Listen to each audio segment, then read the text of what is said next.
ने घंटी बजते ही दरवाजा खोला। सामने उनकी बहू मानसी थी। बड़ी देर लगा दी बहू, रात के 9 बज गए हैं। मुझे तो तुम्हारी चिंता हो रही थी। कुछ नहीं मम्मी जी, कैब सेफ होती है, फिर मेरा मायका ज्यादा दूर भी नहीं है। मानसी बोली, तुम तो शाम की चाय पर गई थी, अब तो रात हो गई। चलो खाना खा लो, मैं लगा देती हूँ। सरिता जी ने कहा। मम्मी जी मायके गई थी, मुझे मम्मी बिना खाना खाए आने देती क्या? और हाँ, उन्होंने आप सबके लिए भी टिफिन पैक कर दिया है। मानसी, इस तरह हर बार मम्मी और भाभी को परेशान करना ठीक नहीं है। इस तरह से खाना बनवा के लाना भी मुझे अच्छा नहीं लगता है। तुम खाकर आ जाती, मैंने अपना और बाकी सबके लिए खाना बना लिया है। कोई बात नहीं, सुबह काम आ जाएगा। मानसी लापरवाही से बोली और अपने कमरे में चली गई। सरिता जी खुश नहीं थी। आए दिन मानसी मायके चली जाती थी और उसे घर आकर खाना ना बनाना पड़े तो वो खाना बनवा के ले आती थी। सरिता जी को ये सब पसंद नहीं था। इससे उनका आत्मसम्मान आहत होता था। कोई त्योहार नहीं हो, फिर भी बहू के यहाँ से इतना आना उन्हें अखरता था। सरिता जी मानसी को कई बार समझा चुकी थी, पर मानसी इकलौती बेटी थी तो उसे लगता था कि वो सही करती है। भाभीयों पर वो हुक्म चलाती थी। अभी मानसी के कोई बच्चे भी नहीं थे, घंटों मायके रुक कर आ जाती थी। मानसी की 2 भाभियां हैं जिनके छोटे बच्चे हैं। दोनों भाभियां मानसी को सिर आंखों पर रखती थी। मानसी की मम्मी की ही घर में चलती थी। भाभियां उनसे बहुत डर कर रहती थी। शोभित, तुम मानसी को क्यों नहीं समझाते हो? मानसी मायके जाती है, वहां रहती है, मुझे उससे कोई दिक्कत नहीं है, पर वहां से टिफिन बनवा कर लाना मुझे पसंद नहीं है। सरिता जी ने अपने बेटे शोभित से बात की। मम्मी, मैं उसे समझाता हूँ। शोभित ने मानसी से इस बारे में बात की। शोभित की बातें सुनकर मानसी गुस्सा हो गई।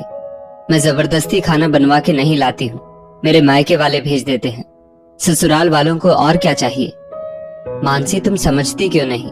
कल को हम ऋतु की शादी करेंगे, वो अपने ससुराल जाएगी, वो भी इस तरह का व्यवहार करेगी तो तुम्हें बुरा नहीं लगेगा? तुम भी उसके ससुराल ऐसे ही टिफिन बनाकर भेजोगी? इतना सब मेरे मायके से मिल रहा है और आप लोगों को उसकी कद्र ही नहीं है। मानसी गुस्से में बोली, जैसे वो ना कुछ सुनना चाहती है ना ही समझना चाहती है। सरिता जी, शोभित दोनों चुप हो गए। उन्होंने एक योजना बनाई। अगली बार जब मानसी मायके गई तो शाम 7 बजते ही सरिता जी ने समधन जी को फोन कर दिया, आप टिफिन पैक करवा के मत भेजिएगा, आज हम सब खाना बाहर होटल में खाने जाएंगे।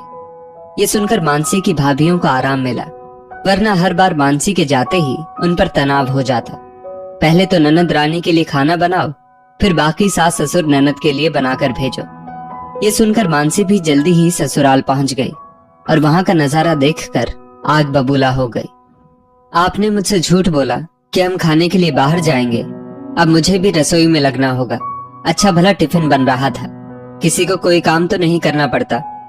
मानसी की बातें सुनकर शोभित गुस्सा हो गया। मानसी, तुम्हें समझ नहीं आता क्या? इससे मेरे और मेरे परिवार का आत्मसम्मान आहत होता है।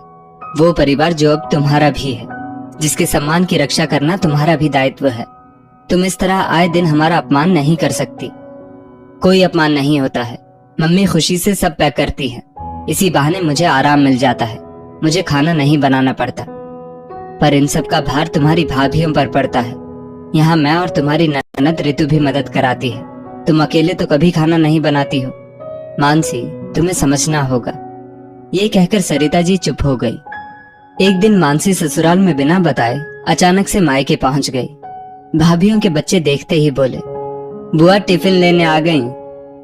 बच्चों के मुंह से ये सुनकर मानसी अंदर तक हिल गई। वो शर्म से पानी पानी हो गई। घर के छोटे बच्चे जब ये समझते हैं उनकी सोच ऐसी है, तो बड़े ना जाने क्या सोचते होंगे। उसके भाई, उसकी भाभियां क्या धारणा रखती होंगी। आत्मग्लानि और अपमान के घूंट आंखों में लेकर मानसी उल्टे पांव ससुराल आ गई और अपनी सास सरिता और शोभित से माफी मांगी। आखिर किस तरह वो अपने परिवार का आत्मसम्मान आहत कर रही थी।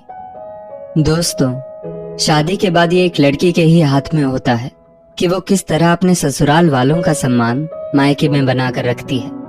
जिस घर में वो बहू बनकर आती है, उस घर से जुड़ जाती है, तो उसका फर्ज बनता है वो अपने ससुराल वालों की इज्जत बनाकर रखे। इस स्टोरी को लेकर आपकी क्या राय है, नीचे कमेंट करके जरूर बताइएगा। और ऐसी ही और भी बेहतरीन वीडियोस के लिए हमारा पेज जरूर फॉलो करें। धन्यवाद।